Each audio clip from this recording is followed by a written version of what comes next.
This KFAN podcast is sponsored by Builders and Remodelers, exclusive Twin Cities provider of Elements Windows. Get the highest quality windows at unmatchable value. Visit buildersandremodelers.com for more details. This is your incredibly gobsmacked leader fan radio network, Spicy, and KFAN.com.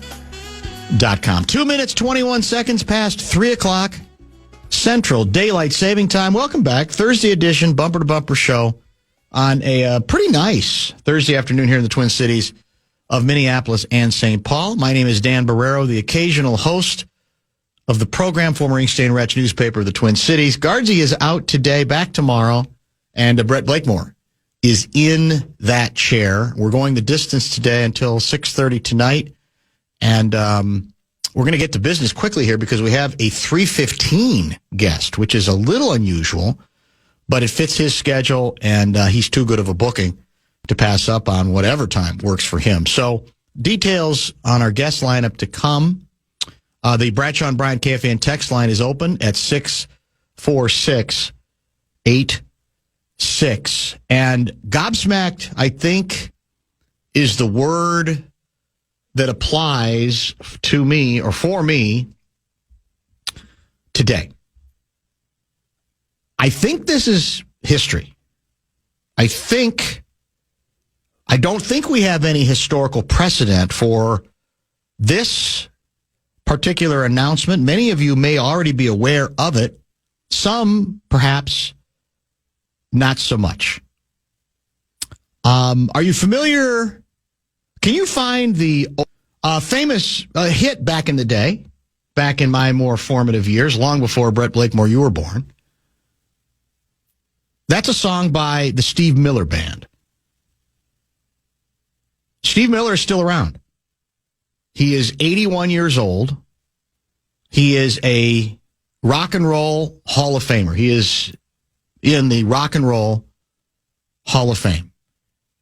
And apparently, there's been a lot of discussion suggesting that the Minnesota State Fair grandstand lineup for 2025 is thin. Lot of pushback that, I don't know, I'm not all that impressed. But Steve Miller was on the billing for August 28th. He has canceled said appearance. Now, you could say, what, illness? Because that does happen from time to time. You could argue, especially when you get to 81 years old, things could come up, right? Or a couple other members of the band might be battling something. You say, hey, it's just not going to work. But in this case, as I understand it, according to StarTribune.com, Miller has not just canceled his State Fair grandstand appearance in Minnesota on August 28th. He has canceled his entire tour. Have you heard about this? Reason? Not health. Concerns over extreme weather. Here's the statement via social media. You can blame it on the weather. You make music with your instincts, he wrote. You live your life by your instincts. Always trust your instincts. The combination of extreme heat, unpredictable flooding, tornadoes, hurricanes, and massive forest fires make these risks for you, our audience, the band, and the crew unacceptable. So you can blame it on the weather. The tour is canceled. What's this all about? What am I missing here? Is it an attempt at a political statement? Trying to bring more attention to the extremes in our weather and some of the tragic stories that we've had to deal with? I mean, the comeback, I would say respectfully to Steve Miller, is you're still alive. We can't all curl up in the fetal position. I don't think whatever concerns we have about the weather. And isn't this too much of a concession to whatever those issues are? Or what are you going to do? Are you going to hide in the basement for the rest of your existence? Got to be historic, right? Have we ever... Am I wrong? I mean, it's unlikely, I bet, that a popular music group or individual who was a popular, songwriting and, rock and roll popular music name. I don't think there's, like I said, any historic precedent for this. Do you? To me, this is a preposterous statement. Well, yeah, obviously, by definition. But so is this... The real reason is health, and he's just having some fun with it? And because that can't happen? Is it possible, as one of our texters suggests, that the weather terrorists have gotten to him? If you're talking about weather terror, you could say, well, this is the ultimate get. If weather terror in this situation, literally convinced or terrified a musical great enough to say, we're done. We don't even know what the forecast is in some of the places we're playing. Doesn't matter. We're out.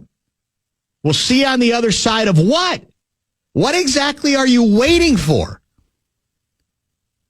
Because even if you believe that weather extremes are getting worse, and I am a believer in global warming, I'm not necessarily a believer in every policy that's been implemented to try to do something about it, some of which have been quite foolish and not particularly effective. But even if you do, I'm not sure anybody suggests don't hold a concert. Because by definition, if you play it out, we'd say, well, the state fair is shutting down before it starts because of the instinctive concern that we might be headed for some extreme heat. I doubt we're going to get unpredictable flooding at the fair. Tornadoes? Yeah, we've been there for a couple of them. Hurricanes? Unlikely. Massive forest fires? I hope not in this case. I mean, where do you draw the line on saying I'm withdrawing? I'm out. I'm on the outside looking in. I'm in the basement curled up in the fetal position. Maybe Steve Miller took the money and ran. Get it? It's a throwback to the song. Were you even familiar with the name Steve Miller, as in the Steve Miller Band? I've heard of it. You've heard? Yeah. I know the bit. Joker is the name of the song that we play for Bill Maurice, Mayo Clinic, Big Knocker. I mean, I'm just looking at their past concerts. Yeah. They played August 23rd, 2024 in Phoenix. Okay. August 2nd, 2024 in Toronto. Yeah. I'm sorry, were forest fires not a thing last summer in Canada? And now they are? Like... It makes no sense. Yeah, no. There's either, like I said, this is the bit, or he's just, kind of gone off the deep end a little bit here. I don't know. The risks for you, our audience, the band, and the crew are unacceptable. And that's the ultimate surrender. Now, if you're scheduled to do a concert, let's say in Southern California, and, some brush fires break out, I don't think any of us would say that it would be prudent to try to force your concert in a place in which there might be danger. But I would tend to think you'd want to take that on a case-by-case basis. Because if the intent here is a protest of sorts, as if this is going to, foster momentum in doing what exactly? Implementing more efforts to curb climate issues, I guess. I'm not sure though if it's a delicate balance. We're tipping on the edge. Do we help or don't we? Well, Steve Miller Band just canceled their whole season concerts, every one of them. We're in. Now it's time to mobilize on this front. I'm not sure the Steve Miller Band canceling is going to change everything in that regard. I hope this isn't an example of a talented artist becoming a bit too full of himself and assuming exactly that. I don't know, but maybe, another theory is being thrown out. Maybe it's just bad ticket sales. And so they're saying, it's not worth our trouble. We're not going to make enough money. So we'll have fun with it because it's not all that much fun to admit that nobody wants to listen to us or nobody wants to come to see us anymore because people still want to listen to Steve. They still listen to Steve Miller Band music. It's eternal. Not my favorite, but they've had some moments. So we'll see. Interesting story that definitely caught my eye. And for those of you who are going to see the Steve Miller Band, looking forward to it, the State Great Minnesota Get-Together, the dream has apparently died. Let's get to our first guest. Let's talk some hoops. Who better than Tom Crean? Tom Crean has become a big part of this show really for the last couple of years, especially because of his relationship having coached Anthony Edwards at the University of Georgia. He's not a head coach now, but he's a terrific basketball analyst. He's got a lot to say about the Wolves' #1 draft choice that I think you're going to like, and we'll catch up with him on a number of other fronts as well. That is the plan. Crean at 3:15, and Kevin Seifert, back from the ESPN headquarters, is scheduled to join us at 4:30. Don't. Head over our contest page, enter for your shot to win a family 4-pack of early screening passes for the newest Marvel film, The Fantastic Four: First Steps, in theaters July 23rd. Enter today, KFAN.com, keyword contest. That's KFAN.com, keyword contest.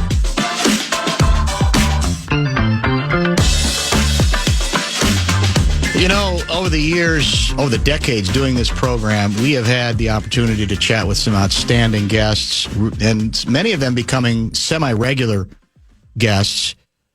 And if you just limit it to the subject of basketball, that's doubly true. And a regular producer of this show, Justin Gard, who's off today, as he was able to confirm the news that Tom Crean was going to be able to join us today, reminded me that over the years, for many, many years, we had the great Rick Majerus on this show. Became very much a semi-regular. Hell, he would occasionally call us driving on the Pacific Coast Highway. And he was outstanding. Not just talking basketball, talking about a little bit of everything. And we like to think, Guardsy and I, that maybe we're developing the same kind of sort of reliable, entertaining, informative guest as we get to know Tom Crean better and better with every visit. Tom joins us via the Connecticut Water Systems hotline. Mr. Crean, how are you, sir? I'm good. That's my phrase. Rick Majerus, no doubt about that. So how well we did may you have different eating habits, but we both love basketball. No doubt about that. Well said. How well did you know Majerus? Where did your paths cross, if at all? First time I met him was a CBS party in San Antonio the night before they played in the Final Four. And I've been a fan for some time, but he came to Milwaukee while I was in Marquette. And because he had taken his leave from Utah, his mother was sick. Yes. And obviously he was from that area. And so he would come to practice here and again. I might see him around town. I might see him out at the Bucks facility. And then he did games. So he was doing games for ESPN, so he might come to practice for that. Or we might see him at a game, and he would come over and get some rehab or some training from our trainer there. So he was around. You know, I wanted him to feel like, and this is back when we were in the Marquette gym at the ROTC gym, and that's where he trained. Right. So I wanted him to feel absolutely welcome anywhere that he wanted to be at any point in time. And for the most part, I think he did.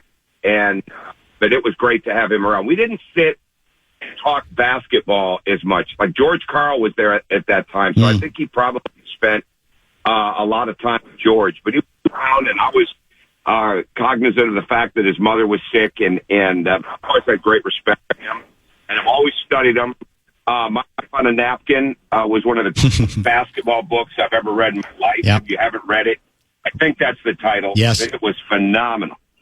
And so it was a pleasure to be around him. But I didn't know him great, but I knew him enough to have conversations and have great respect for him. I don't even remember, that's how long I've been working, how it started, with him the first time we had him on. I just know it went well, and then I know it developed where during the basketball season, there were some years we would have him on 6, 7, 8 times. There were sometimes he would just call in. And the thing about Rick that's different is he was kind of one of those on air, on radio, tended to be kind of a stream of consciousness guy, where, you could ask him about, the 2-on-1 fast break, and before you know it, he might be talking about Joe Mauer's great catching ability. He would take it almost anywhere where I might throw out one question and I'd get like 7 or 8 answers. But it was fun, a lot of fun to do that. Bill Walton, the great Bill Walton, as you know, was like that. Now, Walton was obviously more gregarious and was yelling as he's talking, whereas Rick was almost understated when he was on the radio. But I call it stream of consciousness. That stream of consciousness approach that we occasionally get from a guest. You're much more focused than that, which also can be a good thing, I must say. Well, I try to be. I think I could go the other way, but I think as much studio I've done has been better for me to. It just forces you to get your thoughts together. Sure. But if you ask my wife, she would say I live in a stream of consciousness. So, but I do try to be. I do try to be focused. That reminds me of every time I would hear a Kevin McHale interview, like just call into NBA radio on Sirius. It was like you almost had to pull over. Yes.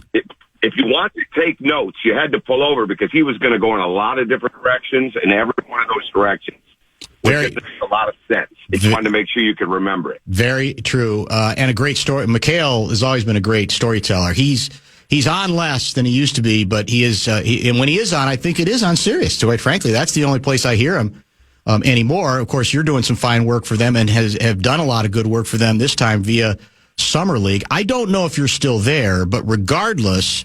No, I came home. You did come home last night. So tell me from a coach's perspective, and maybe even more importantly for Wolves fans listening, I'll get specifically to the picks, but from a more general fan perspective, what do you think is legitimate to get out of the NBA Summer League experience? I think there's way more than people think, to be honest with you. And I think when you put these guys in situations, first off, you bring them to camp, and they get some time in there, you're putting them in real game situations. And you've got a lot of guys on your team, so they have to learn how to adjust. They may not play as much. They may have 2 or 3 games where they didn't play at all, but then by the end of the week, and they've started to sit guys down and sit them out, or people are injured, now all of a sudden they have a big role. Mm-hmm. I think the game situation experience is tremendous. I think phenomenal to be able to play in those crowds. It's a great atmosphere, and there's a ton of distractions. So, like, if you're Minnesota, all of a sudden Anthony Edwards walks in on Saturday night. That's a distraction. LeBron, and not in a bad way. I don't mean that in a bad way, but you got to be able to play over that. Like, LeBron James walks in, you got to be able to play over that. You're looking at the people that are on the sideline. I went to the Saturday game. My son is with the Mavericks, so the Mavericks played the Spurs.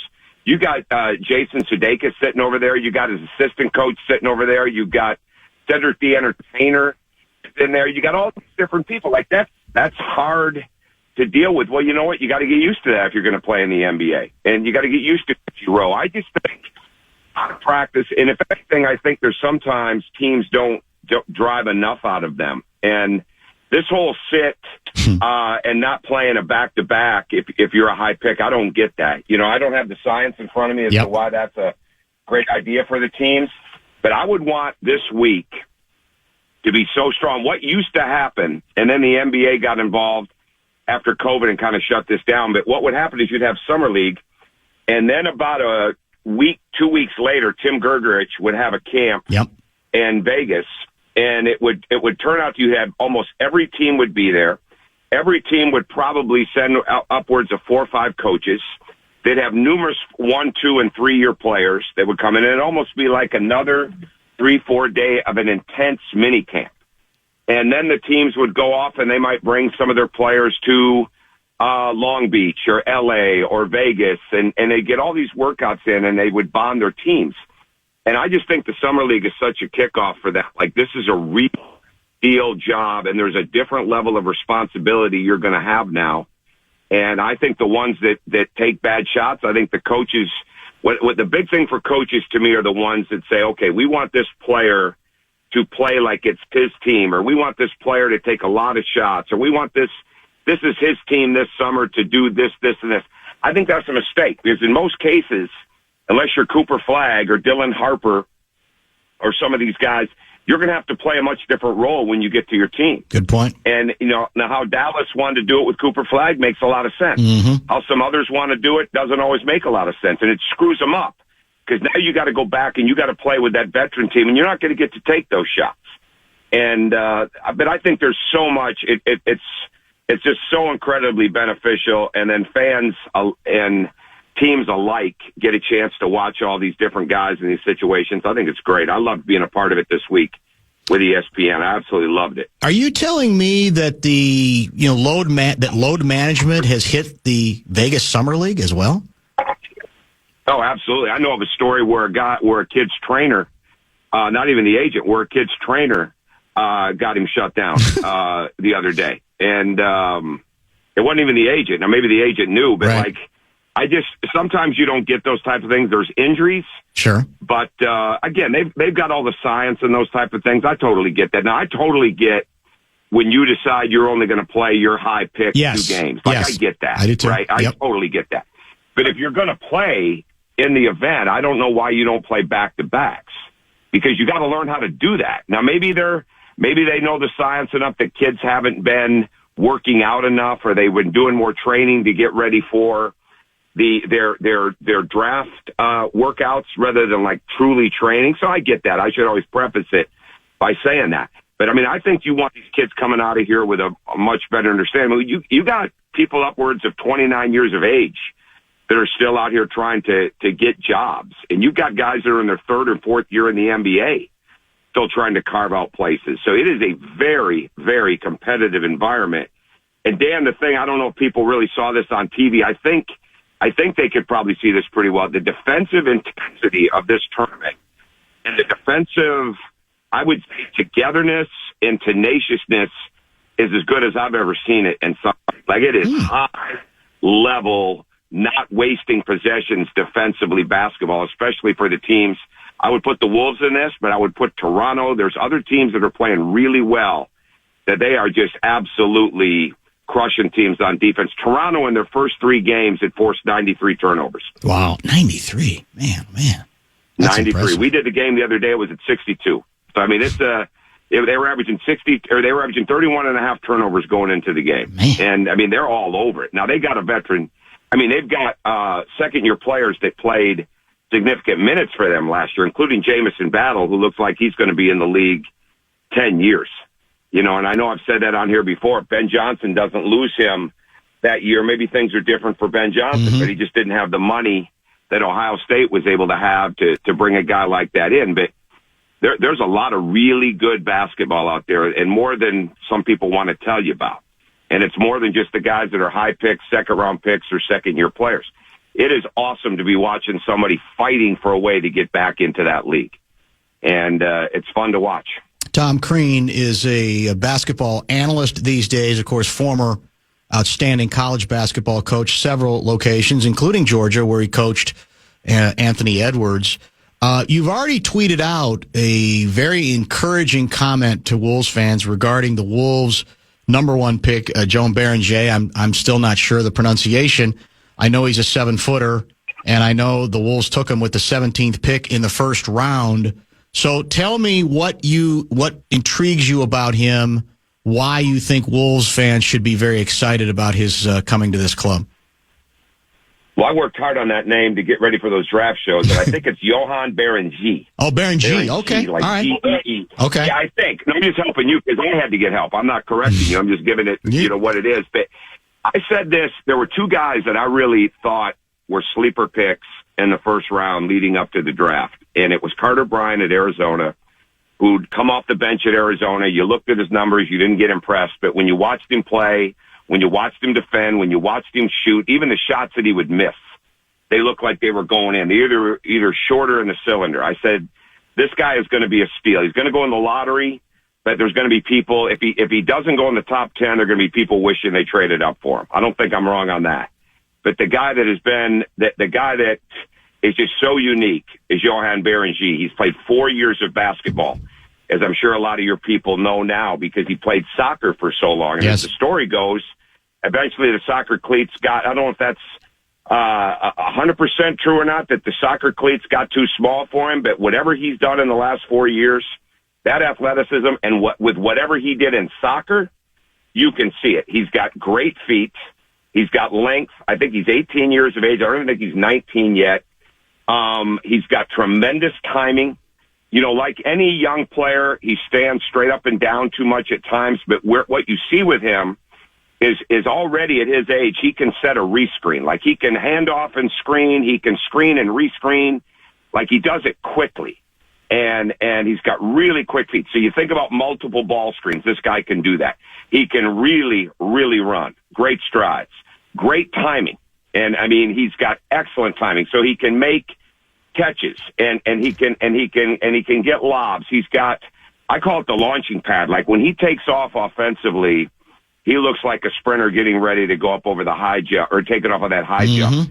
Defensively, he's there, but not there yet. When it comes to when that launching pad defensively catches up, where those first two steps to rotate or to get a block shot off the ball or to rotate to get in verticality, when he really understands that, which he will with that group, he's going to get on the floor. I mean, this is going to go down to me. I don't know how much he'll play this year. I would think he's going to work his way into playing because he has elevated so much since January. And it's not about his scoring as much as it's his ability to cover ground, to be in that roll game, to catch the lobs, to run the floor, to position defense, to grab the ball with two hands and rebound. You know, all the little things.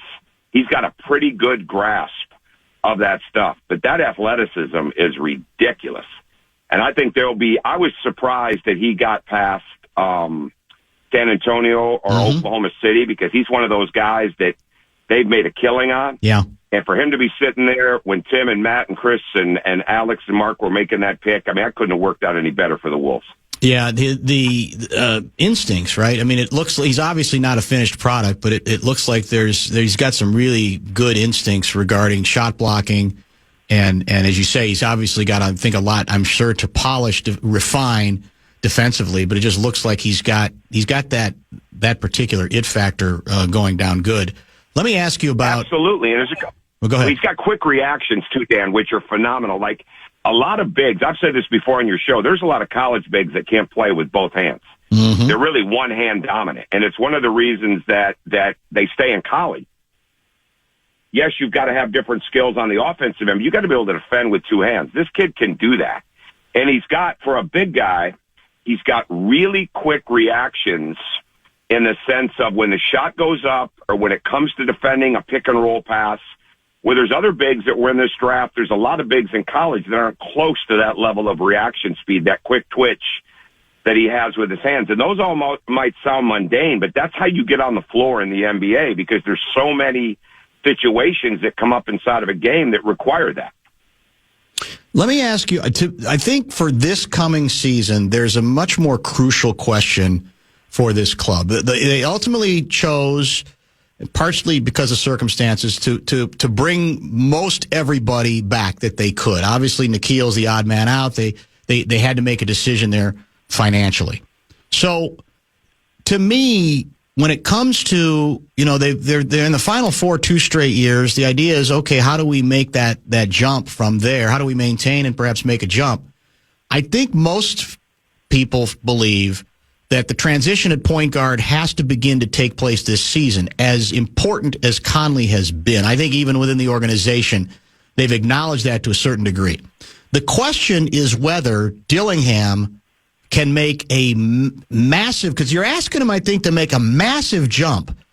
And that's my question to you.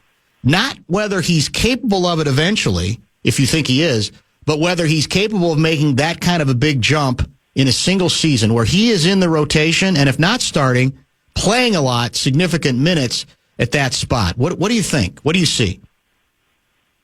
I don't see that. I don't see that happening right now. And it's not because he's not working harder. It's not because they're not invested. I mean, you see Matt and Tim and Alex was there. Mark was there. Chris Finch has been at every game. I don't know if he's there now. I mean, he was there when I left the other day. Like, they're there. And a lot of times when head coaches get out of there on Sunday, Chris was still there. So, like, they're watching this, but I think it's not ready for this year. Now, that doesn't mean that he's not going to get better this year, but when you talk about making a monumental jump, I don't see that. He's still too inefficient. Yeah, I agree. And he's small. He's small, which, okay, you can be small. Now, the one thing he does that a lot of small guards don't do is because he's got good first step, second step, and because he's so quick and athletic, he can get a jump on you, where there are guards that can't do that. Right. Like Reed Shepherd is a different guard. He can't get that kind of jump on people in his second year that Rob Dillingham can get. But there's still way too much, to me, of an offensive volume mindset than there is an efficiency mindset. And I'm sure they're trying to change that, because you have to. You know that when you sign and you draft Rob Dillingham, that's how he's been wired for a long time. But for him to come in and play the point and get Anthony Edwards better shots or easier shots, first off, his passing is not nearly as efficient as it needs to be. Right. Now, he'll move the ball, but he's not moving the ball as accurately. And again, I'm saying all this because it's all correctable, right? The shot selection, the shot volume, the risk-taking with the shooting, that's all got to get a lot better quickly, because this comes down to, it doesn't just come down to talent, as everybody knows, and you know this, it comes down to trust. And you have to trust that player that they're going to make the right decisions at the most critical times. And I do think he's better. I mean, I don't think there's any question they've made him better. But I still think there's too many efficiencies in what it's going to take for him to be a guard. And this year, especially early on, mid-year, where he's a valuable guy on a team that really should be competing for a championship this year. Because I know Anthony Edwards' mindset is all about championship and the way he's working. So to me, that's not there yet. I think TJ Shannon is much more ready to be in the rotation than Rob Dillingham is. I do think there's a future for Rob Dillingham, but I don't know if I were them, I'd be very concerned about who's going to be the backup point guard this year if you want to get Anthony off the ball more and when Conley's out of the game. I think that's very fair. Let me ask you a philosophical personnel question. I was all in. There's no question that at the trade deadline last year, the Wolves aggressively pursued Durant. And in the end, they were in that second apron where the deals are so complicated and take so much time. They ultimately couldn't summon up the right ingredients to get it done. Okay. Offseason comes. There's no question that the Wolves had some interest in him again. I was all in on that. Everybody's got their price, but I thought he would fit very well in taking some of the offensive pressure off of Edwards. And I thought, even at his age, I don't think he's as old as his age appears. He's still a legitimate scorer. However, the moment I was told, for whatever reason, his people are saying, we don't want to go there, I thought they made immediately the right decision saying, we're done. We're out. Because I just don't think... There's some players I might say force it, but I don't think Durant's one of those players. And I'm curious how you do the calculus in that, or how you would in a personnel role regarding that kind of decision when we're talking about obviously an all-time great offensive talent. Well, I have never really asked Anthony about, what he thought about that. And I followed it and I know how much he thinks of him. So I've always known that, but I didn't ask where that was at or how much he would have. And I don't know the Wolves people enough to ask those questions, but I think that's the right format, because if you're Kevin Durant and you know Anthony Edwards and you know his game, and that's easy. You either want to or you don't, right? Because you're going to come into that, and I don't know what else played into that. I think Anthony Edwards could make the game even better for Kevin Durant. I don't have any question that Kevin Durant can make the game better for Anthony, but I don't think that was the most pressing need that they're going to have to take the next step. And by the fact that they didn't go after it more means they knew something, or they knew that there was no real value to doing that. And I don't think the Wolves are that far away. And I don't think that was the guy, as good as he is, as great as he is, I've said this before, like, there's not a coach or player that wouldn't be instantly percentages better by watching him warm up and watching him train to get ready for a game or going to one of his summer workouts. Like, the guy's, it's just incredible, the level of work that he puts in and the efficiency that he put. I've never seen a guy I've never seen Steph Curry have a summer workout, but I've never seen a guy that has a more efficient level of how he works that's in this present day NBA. I mean, I've seen it with Dwayne and LeBron together and things like that, but Kevin Durant still brings that at a high level. But to me, I don't think that's what they're missing. I don't think they're that far away at all, especially if they get another guard to fit into this team, and if they can address what has to happen with the point. And if Right. Rob Dillingham and TJ Shannon can continue to get better, because Berenji is going to fill a lot of needs down the road. I mean, there's no doubt about that. And he'll get better and better as the year goes on. So I don't think they're that far away even without Kevin. All right, last question for today. Tom Crean kind enough to join us. And this is really not so much a basketball question as a pretty weighty sports/life question. I'm sure you saw or might have heard about the comments, the musings of Scotty Scheffler the other day that got a lot of people's attention, in which he seemed to sort of be saying, what's the point of all this? I think the quote was, this is not a fulfilling life. It's fulfilling from the sense of accomplishment, but it's not fulfilling from a sense of the deepest places of your heart. He went on to say, look, this is something I wrestle with on a daily basis. It's like you show up at the Masters every year. It's like, why do I want to win this golf tournament so badly? Why do I want to win the Open Championship so badly? I don't know, because if I win, it's going to be awesome for 2 minutes. And then, you got to go on to the next one. And it seems as if he's talking about balance a little bit, about how much of himself at some point he should put, or any athlete should put, into these endeavors. And it's the great sports question, is it not? The balance, how you balance out real life stuff with this stuff. And I'm wondering what you made of those comments and what your own views are on that pretty weighty subject. Well, it's not the first time that he's alluded to it, but that may be the most specific that he's been. And I don't know him at all. So I preface everything with that. I have great respect for his path and reading about it and how he got to it. And then he's something else to watch. And I have great respect and admiration for the spirituality that he has for such a young guy. I put some of this into that because as young parents, when you have young children, a young child like he has, and you are in this fishbowl that he's in, and it is constant, and it's never ending, and there's a guilt that you feel sometimes when you're not with your kids. Mm-hmm. There's a guilt that you feel when you're away. First off, you don't like it, right? Even if they're traveling with you, you're not with them as much. And I just think it's so easy to get caught up in all the trappings of what everybody else wants you to focus on, rather than really crystallizing what is most important. And I think to him, you got to believe that practicing golf, playing golf still gives him a ton of energy and a ton of enjoyment because he's so good at it. But you can also tell that being around his family is what's going to give him maybe as much or more energy. And really, there's not a lot of time to have to do everything else if you want to be great at being both. I think it's a very workable life. We've gone through this with young players before. Like, your greatest, the greatest thing a player can have in college, to me, is there's two things they got to have. If you want their energy to be high, number one, they got to know they're getting better. And number two, they got to feel good about the role that they have. They have to understand. They don't always have to like it, but they got to understand it. That's where the energy drives the confidence. And I think as you get older, you get into the NBA and I see it all the time in the summer. I mean, you see kids, you see people change, right? The money changes them. The people around them change them. It's really, really hard to stay crystallized on what's most important to you. And that's where when your faith is in the right place and you keep that as high as you can, and you know there's struggles with it because you're doing so many different things that can pull you away, but you keep that, and that is a part of your family's journey that you're on them with.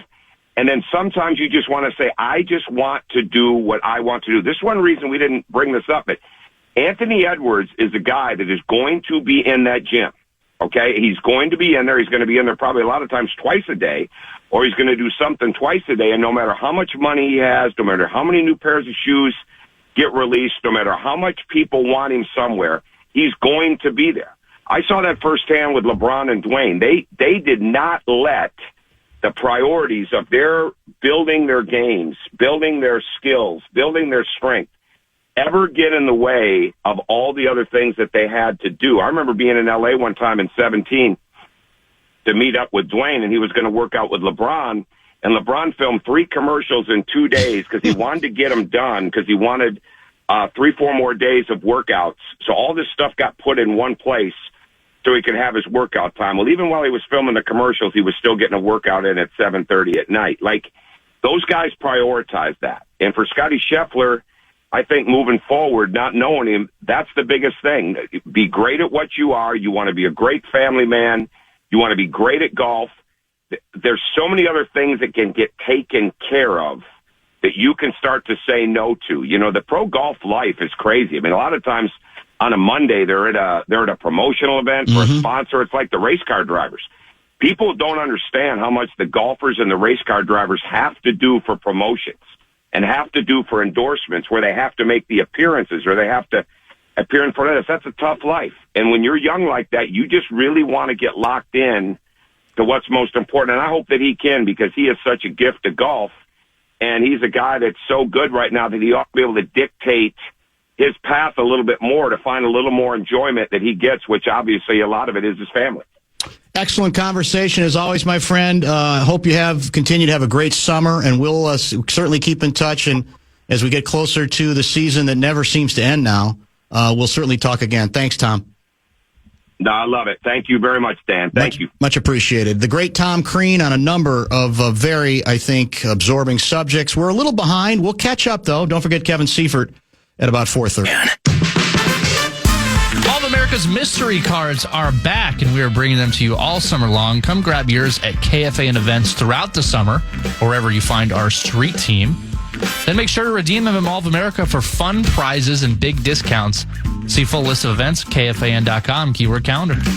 I don't know why I'm in such a deep philosophical mood today. We asked Tom Crean, our last guest, a very philosophical question regarding the Scheffler comments. By the way, somebody suggests Scheffler may need a darkness retreat.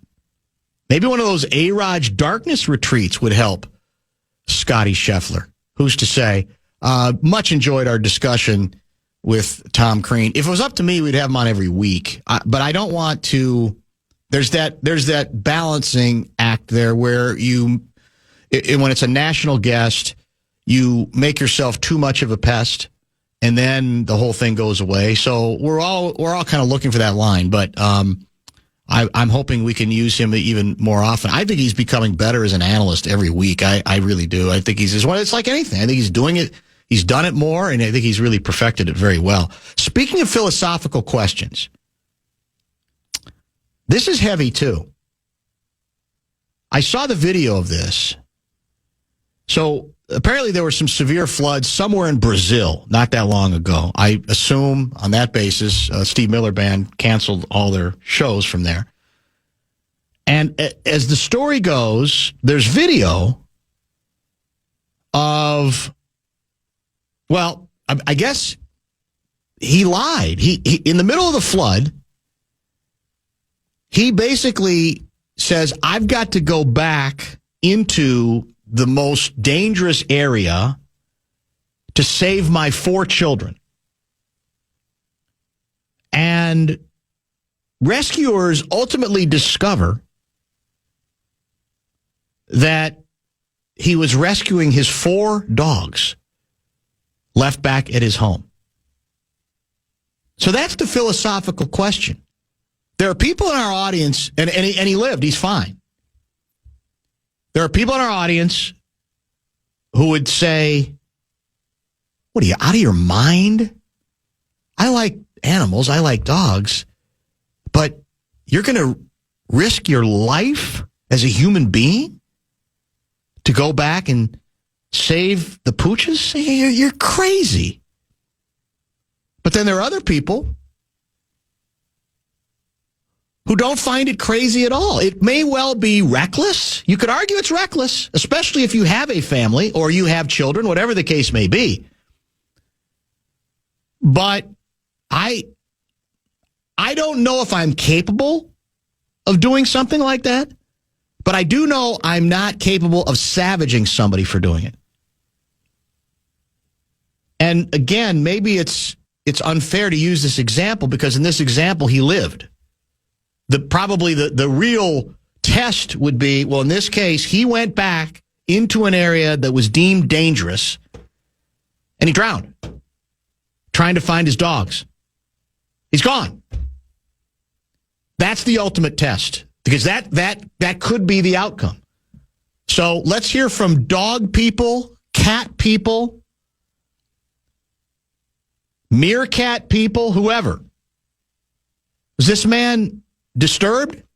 Was this a reckless act worthy of nothing but scorn? Or do you say, I can't judge? I don't know what I would do. I can't judge. The look on his face with the 4 puppies, 4 dogs around him in the boat, I got to tell you, I blubbered. It was unbelievable. Unbelievable, the look of liberation and joy in his face, or on his face. Top of the hour break. Let's get some texts on this very controversial subject. 64686. Kevin Seifert, we're getting closer and closer to Vikings training camp. It is literally right around the corner. He is going to join us at 4:30.